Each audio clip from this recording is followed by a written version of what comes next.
that you surround him with, and it's about the coaching that he has consistently throughout his career. The one thing I can say, if you take away the jerseys and the uniforms, both of these guys are similar in skill set. They look the same, and they both play bigger than what they are. For Kyler Murray, I think at the end of the day, he'll have more rushing yards than Russell Wilson, and he might surpass everybody on the all-time rushing list because he's hard to hit. You can't really see him when he's in traffic and when he's running the football, and he's hard to bring down. So, the ceiling is extremely high for Kyler. I think he'll win multiple championships, and I repeat, I think he'll win multiple championships given that you put the right pieces around him and he has the right coaching. So infrastructure is going to be important for him. And the learning curve, as I know right now after talking to him over the summer, he surpassed where he was last year and superseded expectations so far, but wants to continue to get better and better.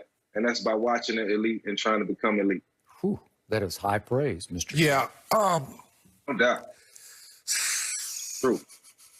This is a tough one because Russell is getting better and better every single year. I agree. And so to say if Kyler can eventually be better than Russ, man, that means Kyler's going to possibly win 2 or 3 MVPs because I believe Russ is going to finally win the MVP this year. And I think the biggest difference from what I can see right now, and Kyler can get better at this, is accuracy. Russell is spot on right now. He is. And Kyler he had a 3-interception game. He had a game where he threw for 133, 160.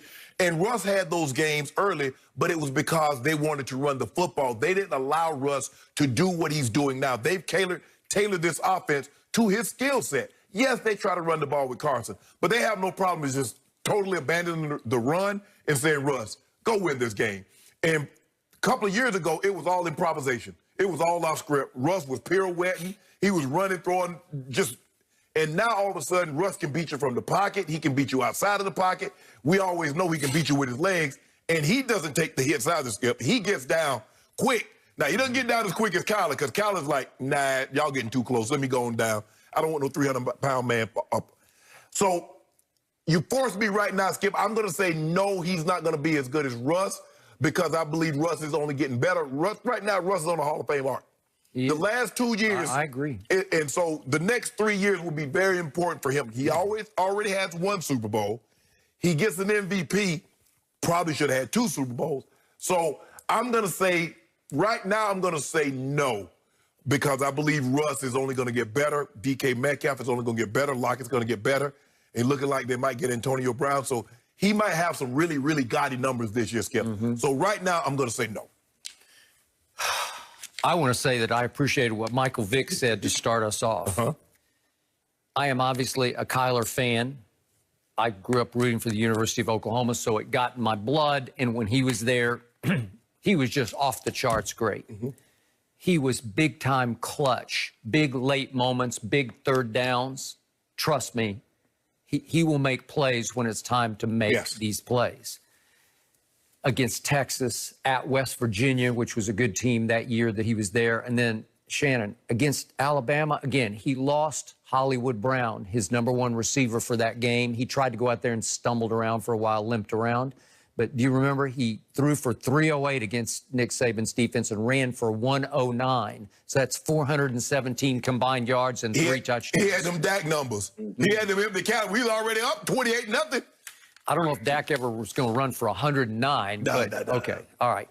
So I agree with your take, Shannon. This is a tough one because you don't want to disrespect the great Russell Wilson. He is great, man. He is a Hall of Famer to me. I'm virtually sure. In fact, I think he's going to be a first ballot Hall of Famer. And yet you look at their sizes. At the combine, Kyler measured 5'10" and 1/8.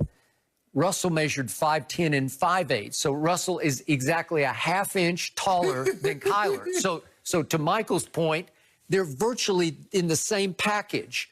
And they're both built stout, where they have stature to them. I think Russell's a little heavier. Russ might be about 220. He might be. He's more heavy-legged. He's a little more compact. No, I agree. But their styles are the same. They are. They're equally. They have equal escapability in the pocket. But Kyler, as I told Shannon, before he got drafted, these are the quickest feet I've seen since Barry Sanders. And only now are you starting to see that manifest in football games where you say, oh, my God, where was that last year? Well, Kingsbury didn't let him run or didn't ask him to run as much. Now they're calling some plays. Now he has a legitimate #1 receiver that he didn't have last year. But look at what he's been doing. Every time he plays Seahawks or 49ers, twice each last year, he played the heck out of them. And he went to Seattle late in the year last year when they were rolling, and he beat Seattle at Seattle. And then he opened the year this year against the defending NFC champ, and he beat the 49ers with a big game. Okay, so what's not to like about his arc? It's already starting, right?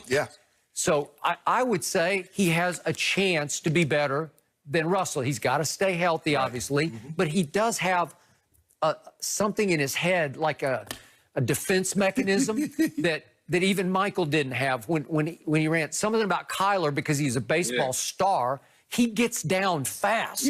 He will take no chances anywhere. He protects himself at all costs. Even in ways Michael, when he was young in Atlanta, it was the Michael Vick experience, but Michael's trying to put on a show, and occasionally he put himself in harm's way. And when you look at Russell Wilson, he's already solidified. He's a first ballot Hall of Famer without a doubt, and you know, may have another. Hopefully, we get to watch him for another 5 or 6 strong years, because with his body stature and the way he take care of himself, he'll play for a long time. The only reason I say Kyler Murray has a chance to supersede Russ at some point is because he got years and years ahead of him. You know, another 15 years at least, and both of these guys, with the way they're built, if they take care of their bodies, they can play for an extremely long time. So that's why I say Kyler can do some amazing things if he just stay focused with the right infrastructure around him, like I said, and the coaching staff is going to be critical all the way throughout. And final point, they both have incredibly strong arms for their stature. The ball looks about the same coming out. It does. You look at it, they got very similar throwing motions. But both can go bombs away. Man. Yeah, this is going to be a fun game. Michael, thank you so much for joining us today. Now, the Seahawks and Cardinals is one of the featured games in the free-to-play Super 6 contest. Now, Terry Bradshaw is putting $1 million up for grabs again this week. All you have to do is correctly predict the outcome of 6 NFL games. Make sure you get your picks